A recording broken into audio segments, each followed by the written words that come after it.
क्या किया जाए? इमरान खान भी अकेला आदमी है, एक दिमाग है, उसके साथ जब इस किस्म की नाअहल टीम शामिल हो जाती है, इमरान खान तो नहीं उनको कहता कि आप गलत काम करें। किसने शामिल किया? किसने किया शामिल? जैसा कि वो हर कहता है कि मैं अपने वजीरों को नहीं छोड़ूंगा, करप्शन में किसी को माफ नहीं करूंगा। अल्लाह ताला उसको करने की ये सलाहियत हिम्मत अता करे। हमारी ये दुआ है, हम और कौम इमरान की पुष्ट पर खड़े होंगे अगर वो ये स्टेप लें इनको कला कमा करने के लिए। करप्शन के खिलाफ ऐलान जंग, करप्शन के खिलाफ ऐलान जंग।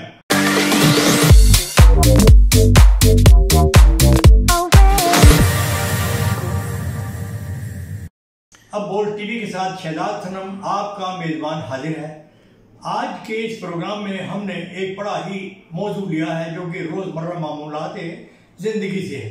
वो ये कि अभी बहुत चर्चा है कि कोरोना की वैक्सीन पाकिस्तान में आ चुकी है और उस वैक्सीन को लगाने का तरीका कार भी मुतय्यन कर दिया गया, जो कि बड़ा ही दिलचस्प मुज़ाहिका फेज है। आपको एक मैसेज आता है कि आप वहां चले जाइए, आपकी वैक्सीन वहां लगेगी। आप जब वहां जाते हैं तो पता लगता है कि अभी आपका नंबर नहीं आया। फिर जब आप ज्यादा दौड़ देते हैं पता लगता है कि ये वैक्सीन खत्म हो गई, आप कल आइए। जो लोग वहां पर वैक्सीन लगवाने के लिए जाते हैं मुख्तलिफ जगहों पर, जो उनको मैसेज पर आया हुआ होता है, ख्वार होकर घर आ जाते हैं, वैक्सीन नहीं मिलती। अब वैक्सीन का जहां तक ताल्लुक है, हमारे इल्म में ये भी बात लाई गई है कि वैक्सीन जो है वो हुकूमत का एक बहुत बड़ा कारंदा है, शहबाज गिल। उसकी कंपनी को रशियन वालों ने ठेका दिया है वैक्सीन का।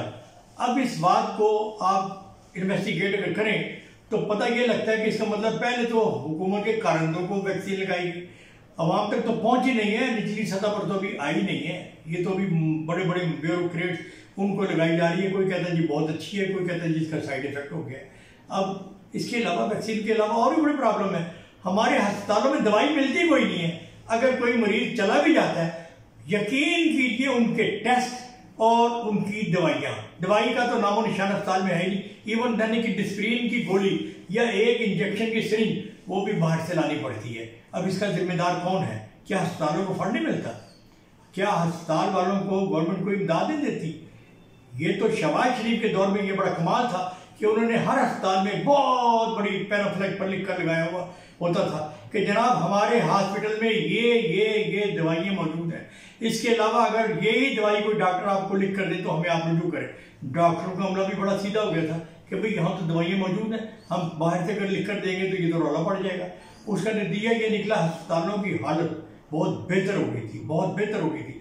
अब आप अस्पतालों में जाए, हुजूम नजर आता है, लेकिन इसके बावजूद दवाइयाँ आपको बाहर से खरीदनी पड़ती हैं। अस्पतालों के बाहर मेडिसिन की वो फार्मेसीज बनी हुई हैं और कई दवाइयाँ तो ऐसी हैं कि उनके अलावा बाहर के किसी और मेडिकल स्टोर से मिलती नहीं। ये किन की मिली भगत है? ये हमारे इन बदबख्त डॉक्टरों की वो अकरबा बरबरी है जिन्होंने अपने मंजूर नज़र लोगों को वहाँ पर एडजस्ट किया हुआ होता है। मैं आपको बताऊँ कि जब आपको दवाई नहीं मिलेगी, आपको सिसक कर मरना पड़ेगा, तो आप सबसे पहले बद्दुआ किसको देंगे? सबसे पहले आप ये कहेंगे कि अल्लाह ये मुल्क ही ना बनता। भाई मुल्क हमारा बना है, अल्लाह ताला ने बनाया है हमारे लिए, लेकिन इस मुल्क के सियासतदानों को अल्लाह ताला को गारत करना चाहिए जो इस किस्म के हरबे इस्तेमाल करके हर चीज को करप्शन में ले आते हैं। अब जब आप ये देखें ना, $10 की वैक्सीन मंगवा कर, ठीक है, जिसकी कीमत 1500 रुपये, 1550 रुपये बनती है, ठीक है, वो 8000 रुपये में लगाई जाएगी। ये कितना बड़ा जुल्म है। ये वैक्सीन जो है ये 8000 के अलावा भी आपने एक और सुना होगा कि बाहर के ममालिक में जो हमारे यहाँ से मुसाफिर जाते हैं उनके लिए इन्होंने मखसूस एयरवेज के लिए ना मुख्तलिफ डायग्नोस्टिक सेंटर मुकर्रर कर दिए हैं कि भाई ये वहाँ से होगा, ये वहाँ से होगा, और उनकी भी फीस 8 से लेकर 10,000 तक है। ये ज्यादा नहीं है? ज्यादा ये तो हुकूमत को चाहिए कि वो जनाब इसके ऊपर एक्शन ले, या तो तमाम डायग्नोस्टिक नहीं। हुकूमत कैसे एक्शन ले? हुकूमत खुद तो कर रही है। शहबाज गिल कौन है? हुकूमत नहीं है। अब इसका क्या हल है? या तो लोगों के इख्तियार में हो कि ये सड़कों पर आकर एहतजाज करें, जैसे कि लोग कहते हैं हुकूमत गिरा देंगे, ये कर देंगे, वो कर देंगे।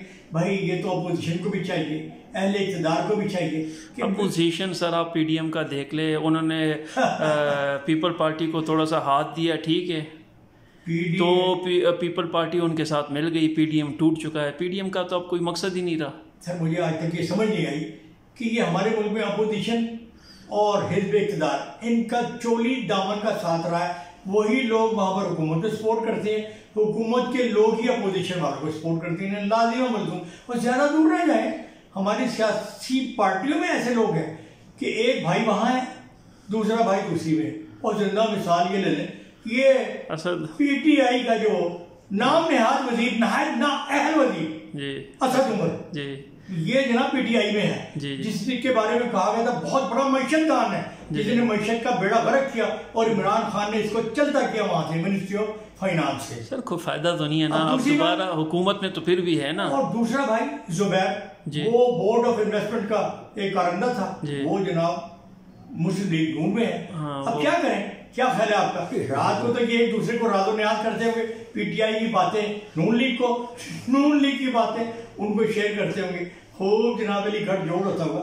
इसी तरीके से और बड़ी सियासी जमातें जिनमें भाई कहीं, माँ कहीं, बहन कहीं, इस तरीके से फैले हुए हैं, एक बहुत बड़ा ये सियासी माफिया है। नहीं, इसका कोई और हल नहीं हो सकता। जिस तरह शहबाज गिल को ठेके देने की क्या जरूरत थी? वो तो हुकूमती कारिंदा है ना। जी बिल्कुल। तो ये तो बहुत जुल्म है। मैं यही आपको, इस जुल्म का हिसाब कौन लेगा? देखिए, इमरान खान कहीं हाथी के खान में सो तो नहीं रहा। अब शहबाज गिल के बारे में तो बहुत सी बातें आ चुकी है कि ये बाहर से आया है, वो तो बिल्कुल अंडरस्टूड सी बात है। इमरान खान का जाती दोस्त भी हो सकता है। सर दोस्ती है तो वो दोस्ती तो अपनी जगह पे, लेकिन अवाम को तो नुकसान ना पहुंचाए ना। अब अवाम को तो नुकसान पहुंच गया है, क्या पहुंचाना है? जो उनकी वैक्सीन बिक्री थी वो तो पहुंच गई है, पैसे इनके अकाउंट में पहुंच गए होंगे।